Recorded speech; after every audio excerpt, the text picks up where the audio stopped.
Bottom of the duck ನಿಮ್ಗೆ ಬಂದಿರುವಂತಹದ್ದು ಯಾವುದು? Knight of wands ಬಂದಿದೆ. ಯಾವುದೋ ಕೆಲವೊಂದು ನಿರ್ಧಾರಗಳನ್ನ ಮಾಡ್ತಾ ಇರುವಂತಹದ್ದು, ಧೈರ್ಯದಿಂದ ಕೆಲವು ನಿರ್ಧಾರಗಳನ್ನ ನೀವು ಮಾಡ್ತಾ ಇರುವಂತಹದ್ದು ರೆಪ್ರೆಸೆಂಟ್ ಆಗ್ತಾ ಇದೆ. ಆಕ್ಷನ್ಸ್ ಅನ್ನ ತಗೋತಾ ಇರುವಂತಹದ್ದು ನಿಮ್ಗೆ ರೆಪ್ರೆಸೆಂಟ್ ಆಗ್ತಾ ಇದೆ ಬಾಟಮ್ ಆಫ್ ದ ಡಕ್ ಅಲ್ಲಿ.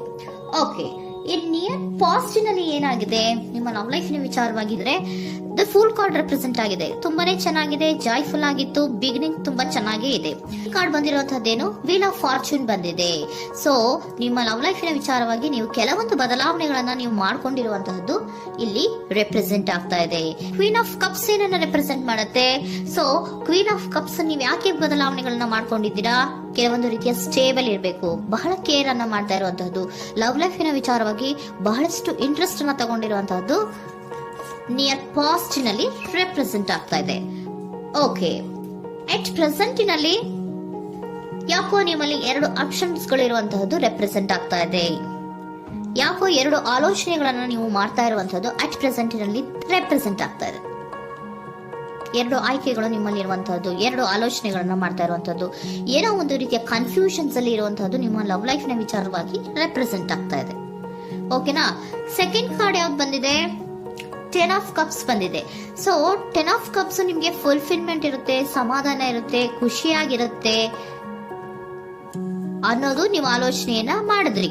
2 ಆಯ್ಕೆಗಳಲ್ಲಿ ಯಾವ್ದನ್ನ ಸೆಲೆಕ್ಟ್ ಮಾಡಬೇಕು? ಸೆಲೆಕ್ಟ್ ಅನ್ನ ಮಾಡ್ಕೊಂಡ್ರೆ ನನಗೆ ಖುಷಿಯಾಗಿರುತ್ತೆ, ಸಮಾಧಾನ ಆಗುತ್ತೆ ಅನ್ನೋಂತ ಯೋಚನೆಯನ್ನ ಒಂದು ಸಾರಿ ಮಾಡಿದ್ರೆ, ಇದರ ಮತ್ತೊಂದು ಸಾರಿ ನೀವೇನ್ ಅನ್ಕೋತೀರಾ? ಏನಾದ್ರು ನನಗೆ ಇದರಿಂದ ಮೋಸ ಆಗುತ್ತಾ, ಅಥವಾ ಇದರಿಂದ ನನಗೇನಾದ್ರು ತೊಂದರೆ ಆಗುತ್ತಾ, ನಾನು ರಕ್ಷಣೆ ಮಾಡ್ಕೋಬೇಕಾಗತ್ತಾ ಅನ್ನೋಂತಹ ಆಲೋಚನೆಯನ್ನು ಕೂಡ ನೀವು ಮಾಡುವಂತದ್ದು ರೆಪ್ರೆಸೆಂಟ್ ಆಗ್ತಾ ಇದೆ. ಯಾಕೋ ನಿಮ್ಮಲ್ಲಿ ಸಮಾಧಾನ ಇಲ್ಲ, ಕನ್ಫ್ಯೂಷನ್ಸ್ ಇದೆ, 2 ಆಯ್ಕೆಗಳು, ಯಾವ ನಿರ್ಧಾರವನ್ನ ಮಾಡ್ಬೇಕು ಗೊತ್ತಾಗ್ತಿಲ್ಲ. ಸೊ ಅದಕ್ಕೆ ನೋಡಿ, ನೀವು ಬೇಜಾರಿನಿಂದ ಮೂವಿಂಗ್ ಆನ್, ಬದಲಾವಣೆ ಆಗ್ತಾ ಇರುವಂತಹದ್ದು ರೆಪ್ರೆಸೆಂಟ್ ಆಗ್ತಾ ಇದೆ. ಚೇಂಜಸ್ ಅನ್ನ ಮಾಡ್ಕೋತಾ ಇರುವಂತಹದ್ದು ಇಲ್ಲಿ ಪ್ರೆಸೆಂಟ್ ನಲ್ಲಿ ರೆಪ್ರೆಸೆಂಟ್ ಆಗ್ತಾ ಇದೆ. ಯಾಕೋ ಬೇಜಾರಿನಿಂದ ಕೆಲವೊಂದು ರೀತಿಯ ಬದಲಾವಣೆಗಳನ್ನ ನೀವು ಮಾಡ್ಕೋತಾ ಇರುವಂತಹದ್ದು 6 ಆಫ್ ಸೋರ್ಟ್ಸ್ ಅಲ್ಲಿ ರೆಪ್ರೆಸೆಂಟ್ ಆಗ್ತಾ ಇದೆ. ನೀವು ಈ 6 ಆಫ್ ಸೋರ್ಟ್ಸ್ ಮತ್ತೆ ಏನನ್ನ ರೆಪ್ರೆಸೆಂಟ್ ಮಾಡುತ್ತೆ ಅಂದ್ರೆ, ನಾನು ಲವ್ ಲೈಫಿನ ವಿಚಾರವಾಗಿ ಒಂದು ಬೆಟರ್ ಆಪ್ಷನ್ಸ್ ಅನ್ನ ಸೆಲೆಕ್ಟ್ ಮಾಡ್ಕೋಬೇಕು ಅನ್ನುವಂತಹ ಆಲೋಚನೆಯನ್ನ ಮಾಡ್ತಾ ಇರುವಂತಹದ್ದು ರೆಪ್ರೆಸೆಂಟ್ ಆಗ್ತಾ ಇದೆ. ಓಕೆನಾ? ನೀವೇನಂದ್ರೆ ಅಟ್ ಪ್ರೆಸೆಂಟಿನಲ್ಲಿ ನಿಮ್ಮ ಲವ್ ಲೈಫಿನ ವಿಚಾರವಾಗಿ ಬೆಟರ್ ಆಪ್ಷನ್ ಬಗ್ಗೆ ಯೋಚನೆಯನ್ನ ಮಾಡ್ತಾ ಇರುವಂತಹದ್ದು, ಅದರ ಬಗ್ಗೆ ಸ್ವಲ್ಪ ಕನ್ಫ್ಯೂಷನ್ ಅಲ್ಲಿ ಇರುವಂತಹದ್ದು ಅಟ್ ಪ್ರೆಸೆಂಟ್ ನಲ್ಲಿ ರೆಪ್ರೆಸೆಂಟ್ ಆಗ್ತಾ ಇದೆ. ಬಟ್ ನಿಯರ್ ಫ್ಯೂಚರಿನಲ್ಲಿ ಏನಿದೆ? 3 ಆಫ್ ಸೋರ್ಟ್ಸ್ ಇದೆ. ಕೆಲವೊಂದು ರೀತಿಯ ಬೇಜಾರುಗಳಿರುವಂತಹದ್ದು, ನೋವುಗಳಿರುವಂತಹದ್ದು, ಕೆಲವೊಬ್ರು ಅಳ್ತಾ ಇರುವಂತಹದ್ದು, ಭಾವನಾತ್ಮಕವಾಗಿ ತುಂಬಾ ಫೀಲ್ ಅನ್ನ ಮಾಡ್ತಾ ಇರುವಂತಹದ್ದು ನಿಮ್ಗೆ ರೆಪ್ರೆಸೆಂಟ್ ಆಗ್ತಾ ಇದೆ. ಯಾಕೆ ನಿಮಗೆ ಆ ತರ ಆಗತ್ತೆ ಅಂತ ಅಂದ್ರೆ, ಡೆವಿಲ್ ಕಾರ್ಡ್ ರೆಪ್ರೆಸೆಂಟ್ ಆಗಿದೆ. ಸೊ ಡೆವಿಲ್ ಕಾರ್ಡ್ ಏನನ್ನ ಹೇಳುತ್ತೆ? ಅಡಿಕ್ಷನ್ಸ್ ಅನ್ನ ಹೇಳುತ್ತೆ. ತುಂಬಾ ಯೋಚನೆಯನ್ನ ಮಾಡುವಂತಹದ್ದು, ಮೇಲಿಂದ ಮೇಲೆ ನೀವು ಒಂದನ್ನೇ ನೀವು ಯೋಚನೆ ಮಾಡ್ತಾ ಇದ್ರೆ ನಿಮ್ಗೆ ಅಲ್ಲಾಗುವಂತದ್ದೇನು? ನೋವುಗಳೇ ಅಲ್ಲಾಗುವಂತಹದ್ದು. ಸೊ ಯಾತಕ್ಕೆ ಅಂದ್ರೆ ನಿಮ್ಮಿಬ್ಬರ ಮಧ್ಯೆ ಕೆಲವೊಂದು ರೀತಿಯ ಘರ್ಷಣೆಗಳಿರುವಂತಹದ್ದು ರೆಪ್ರೆಸೆಂಟ್ ಆಗ್ತಾ ಇದೆ. ಕೆಲವೊಂದು ರೀತಿಯ ಮನಸ್ಸು ಒಂದೇ ತರ ಆಲೋಚನೆಯನ್ನ ಮಾಡ್ತಾ ಇಲ್ಲ. ಒಂದ್ಸರಿ ಆ ತರ ಯೋಚನೆ ಮಾಡ್ತೀರಾ, ಒಂದ್ಸರಿ ಈ ತರ ಯೋಚನೆ ಮಾಡ್ತೀರಾ, ಕನ್ಫ್ಯೂಷನ್ ಅಲ್ಲಿ ಇರ್ತೀರಾ, ಏನ್ ಮಾಡ್ಬೇಕು ಗೊತ್ತಾಗಲ್ಲ. ಸೊ ಅದಕ್ಕೆ ನಿಮ್ಗೆ ಬೇಜಾರು, ನೋವು ಇರೋಂಥದ್ದು. ಮತ್ತೆ ನೆಕ್ಸ್ಟ್ ಕಾರ್ಡ್ ಬಂದಿರುವಂತದ್ದೇನು? 5 ಆಫ್ ಪ್ಯಾಂಟಿಕಲ್ಸ್ ಬಂದಿದೆ. ಸೊ 5 ಆಫ್ ಪ್ಯಾಂಟಿಕಲ್ಸ್ ಏನು?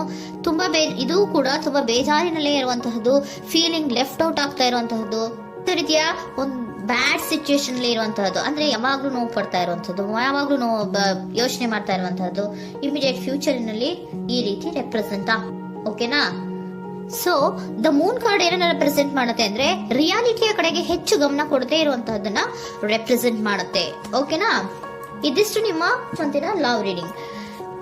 ನೆಕ್ಸ್ಟ್ ಏಂಜಲ್ ಗೈಡೆನ್ಸ್ ನಿಮ್ಗೆ ಏನ್ ಕೊಡ್ತಾರೆ ಅನ್ನೋದನ್ನ ನೋಡೋಣ. ನೋ ಅನ್ನೋಂತ ಆನ್ಸರ್ ಅನ್ನ ಕೊಡ್ತಾ ಇದ್ದಾರೆ.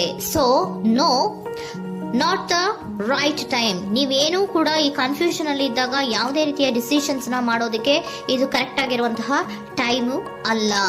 Perfect timing. So perfect timing ಅನ್ನ ಬಂದಾಗ ನೀವು ಕೆಲವೊಂದು ರೀತಿಯ ಡಿಸಿಷನ್ಸ್ ಅನ್ನ ಮಾಡ್ಬೇಕಾಗತ್ತೆ. ಯಾವಾಗ ಅಂದ್ರೆ ನೀವು ಮನಸ್ಥಿತಿಯನ್ನ ನೀಟಾಗಿ ಇಟ್ಕೊಂಡಾಗ, ಕೆಲವೊಂದು ರೀತಿಯ ಕನ್ಫ್ಯೂಷನ್ಸ್ ಇಂದ ನೀವು ಆಚೆ ಬಂದಾಗ, ಯಾವಾಗ ನೀವು ಕ್ಲಿಯರ್ ಥಿಂಕಿಂಗ್ ಅನ್ನ ಮಾಡ್ತೀರಾ ಅದು ಪರ್ಫೆಕ್ಟ್ ಟೈಮಿಂಗ್. ಸೊ ಆಗ ನಿಮ್ಗೆ ಕೆಲವೊಂದು ರೀತಿಯ ಫರ್ಗಿವ್ನೆಸ್ ಅನ್ನೋದು ಇರುತ್ತೆ ಅನ್ನೋದನ್ನ ಏಂಜಲ್ ಗೈಡೆನ್ಸ್ ನಿಮ್ಗೆ ಹೇಳ್ತಾ ಇದ್ದಾರೆ. ಸೊ ಹಾಗಿದ್ರೆ ಸರೆಂಡರ್ ಕಾರ್ಡ್ಗಳು ನಿಮ್ಗೆ ಏನ್ ಹೇಳುತ್ತಾರೆ ಅನ್ನೋದನ್ನ ನೋಡೋಣ. Surrender to your soul path. Your life journey has been perfectly designed for your soul growth. Embrace every lesson and every moment. ನಮ್ಮ ಜೀವನದಲ್ಲಿ ಬರುವಂತಹ ಎಲ್ಲಾ ಕೆಲವೊಂದು ಮೂಮೆಂಟ್ಗಳನ್ನ ನಾವು ಪರ್ಫೆಕ್ಟ್ ಆಗಿ ದೇವರು ಡಿಸೈನ್ ಮಾಡಿರ್ತಾರೆ. ಅದಂದ್ರೆ ನಮ್ಮ ಲೈಫಿನಲ್ಲಿ ಏನೇನ್ ಆಗ್ಬೇಕು ಅನ್ನೋದನ್ನ ಮುಂಚೆಯೇ ದೇವರು ಬರ್ದಿರ್ತಾರೆ. ಸೊ ಅದು ಹಾಗೆಯೇ ನಡೀತಾ ಇರುತ್ತೆ. ಓಕೆನಾ?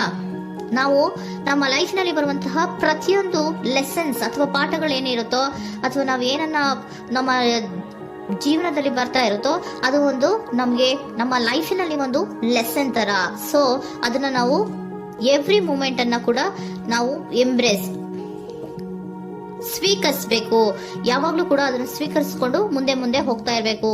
ಪ್ರತಿ ನಿಮಿಷವೂ ಕೂಡ ಒಂದೊಂದು ರೀತಿಯ ನಮಗೆ ಪಾಠ ಇದ್ದ ಹಾಗೆ ಅಂತ ಹೇಳ್ತಾ ಇದ್ದಾರೆ.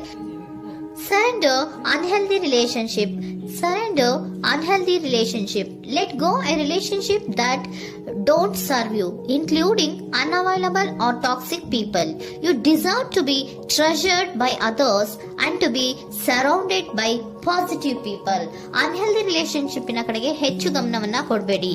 ಈ ಟಾಕ್ಸಿಕ್ ಪೀಪಲ್ ನ ಕಡೆಗೆ ಹೆಚ್ಚು ಗಮನವನ್ನ ಕೊಡಬಾರ್ದು. ಸೊ ಯಾವಾಗ್ಲೂ ನಾವು ಪಾಸಿಟಿವ್ ಆಗಿ ಥಿಂಕ್ ಮಾಡುವಂತಹ, ಪಾಸಿಟಿವ್ ಆಗಿ ಆಲೋಚನೆ ಮಾಡುವಂತಹ ಜನಗಳ ಜೊತೆಯಲ್ಲಿಯೇ ನಾವು ಹೆಚ್ಚು ಇರಬೇಕು ಅನ್ನೋದನ್ನ ನಿಮ್ಗೆ ಸರೆಂಡರ್ ಕಾರ್ಡ್ ಹೇಳ್ತಾ ಇದ್ದಾರೆ.